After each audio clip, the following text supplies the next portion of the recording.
UFC 284 just took place on Saturday, and Islam Makachev successfully defended the UFC lightweight championship against featherweight champion Alexander Volkanovski in an instant classic title fight. We're going to be talking about the judges' scoring, the stats, my opinion on the fight, and we're also going to be talking about Dan Hooker coming out on Twitter accusing Islam Makachev of hiring a nurse to help him use an IV to rehydrate before the fight.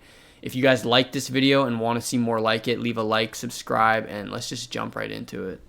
So let's start by talking about the main event. Islam Makachev defended the lightweight title against featherweight champ Alexander Volkanovski. That fight was incredible. Listen, the first round I gave to Makachev. The second round was a close round. It was a toss-up round in my opinion. It could have went, to Volk or Makachev. Round 3, I gave to Volkanovski. I gave him just barely edging it out. Again, another toss-up round, if we're going to be completely honest. Round 4, I guess you got to give to Makachev just based off of the control time, but you also have to acknowledge that he didn't really do anything with it in terms of damage or submission attempts, and he was also just kind of sitting there getting his face punched like the whole time, just getting bashed. So, I feel like that round is honestly more of a draw than anything, but I don't really have, I guess, too much of an issue with it going to Makachev just based on the dominant position he had, even though you have to acknowledge he did not do much of anything with it. Round 5 was the story of the fight, to be honest. Volkanovski, the most dominant round. Early on, Makachev started to look good, but then, Volkanovski dropped him, went on top, and really made him pay for it. He started pounding him, hitting him to the body, to the face. I have no idea how Derek Clearly scored this fight 49-46. He gave Makachev 4 rounds to 1. Like, that is just insane to me. You know what I mean? Like, I don't know. That's laughable. The whole MMA community, even Daniel Cormier, is like, what? Because Makachev won. He won the fight 3 rounds to 2, in my opinion.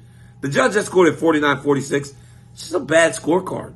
He didn't win all 4. He didn't win 4 to 5 rounds. But there were close rounds. But Volkanovski won round 5 going away. And in round 3, Makachev lost that round. It felt like a Volkanovski round. At the end of the day, it was an extremely, extremely close fight that I want to see happen again.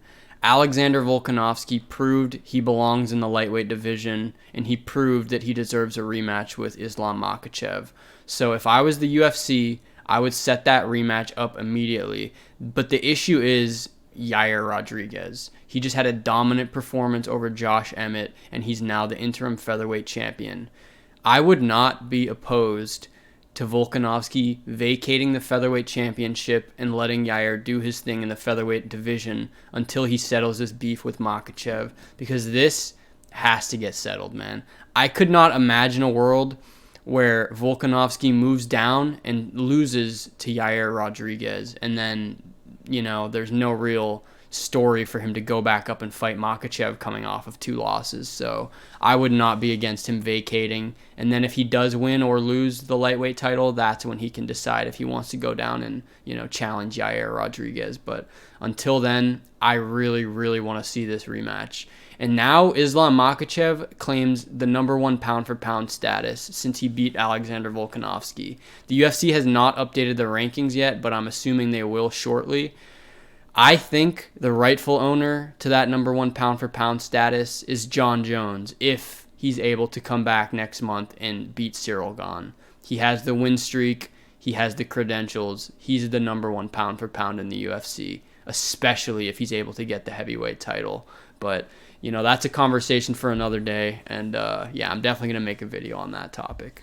So Dan Hooker tweets out of nowhere at 3 a.m. for me. I'm on the East Coast. He says, dumb cunt thinks he can fly to Australia, hire a nurse, give him an IV, and we won't find out. Cheating dog.